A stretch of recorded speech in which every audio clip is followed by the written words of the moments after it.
İpek Yolu Kalkınma Ajansı 2019 yılı proje teklif çağrısı, gastronomi turizmi ve tarımda rekabetçilik mali destek programının tanıtım lansmanına hoş geldiniz. 2019 yılı içerisinde toplam 1.200.000 liralık bir bütçe ile teknik destek programı kapsamında bölgemizde yer alan kurumların teknik kapasitelerini geliştirmek üzere yapılacak projelere kaynak ayırmış bulunmaktayız. Sosyal destek programımız daha önce valiliklerimiz tarafından yürütülürken şimdi 2019 yılı itibariyle bu programda kalkınma ajansları tarafından yürütülmeye başlanmıştır. Bakanlığımız şu an bu programın idari ve mali kurallarını, usul ve esaslarını hazırlamaktadır. Bu program yayınlandığında bölgemize tahsis edilmiş olan yaklaşık 25 milyon liralık bir kaynak yine bölgemizdeki dezavantajlı çevreler için hazırlanacak projelere tahsis edilecektir.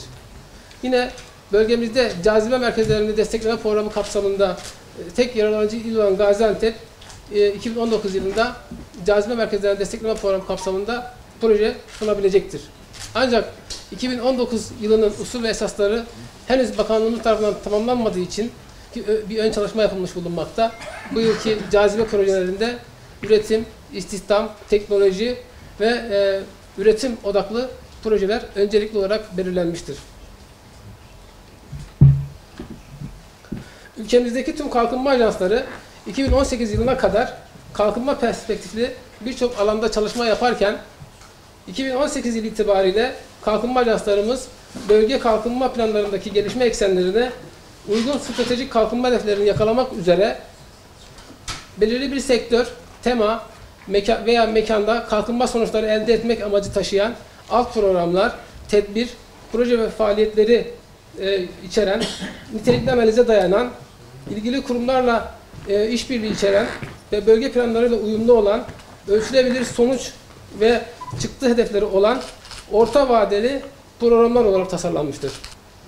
Ajansımız bu iki sonuç odaklı program dışında kalan çalışma konularını ise yerel kalkınma fırsatları programı altında çalışmaktadır.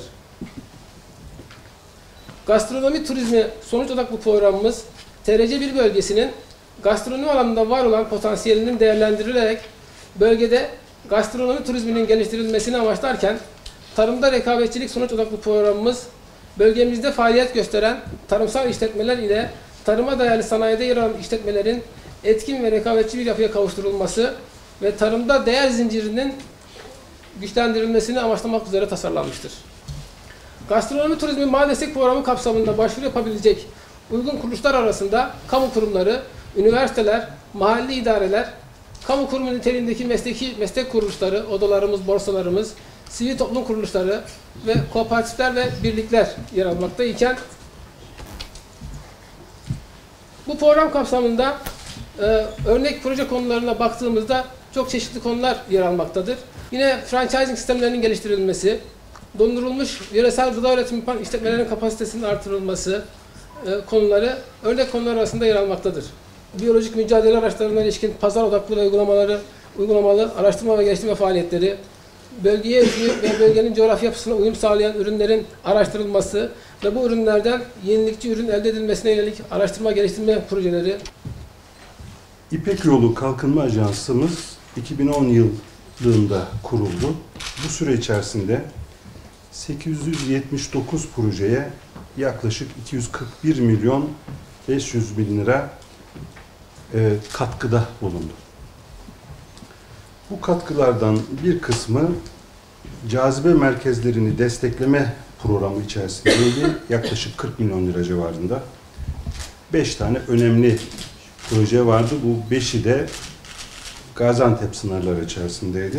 Bunlar kısaca Antep fıstığı lisanslı depoculuk ve ürün ihtisas borsası projesi, biyogaz üretim projesi, Mecidiyehanı restorasyon projesi, ayakkabı test laboratuvarı ve akreditasyon merkezi projesi, kalyon garaj prototipleme ve girişimcilik merkezi projesi. Bunun yanında güdümlü projeler programı çerçevesinde yaklaşık 21 milyon lira ile 5 tane önemli proje desteklenmiştir. Bunlardan bir tanesi Gaziantep'te Gaziantep Mesleki Eğitim Kompleksi projesi. Diğeri Kilis'te organik zeytinle ilgili bir birliğimizi destekleyen proje. Yine Gaziantep'te akıllı referans bina inovasyon merkezi, Adıyaman Sanayisini Geliştirme Merkezi, gene Antep'te, Gaziantep'te Kadın Girişimci Destek Merkezi projeleridir. 2018 yılında Adıyaman'da 17, Gaziantep'te 20, Kilis'te 9 olmak üzere toplam 46 proje uygulanmaktadır.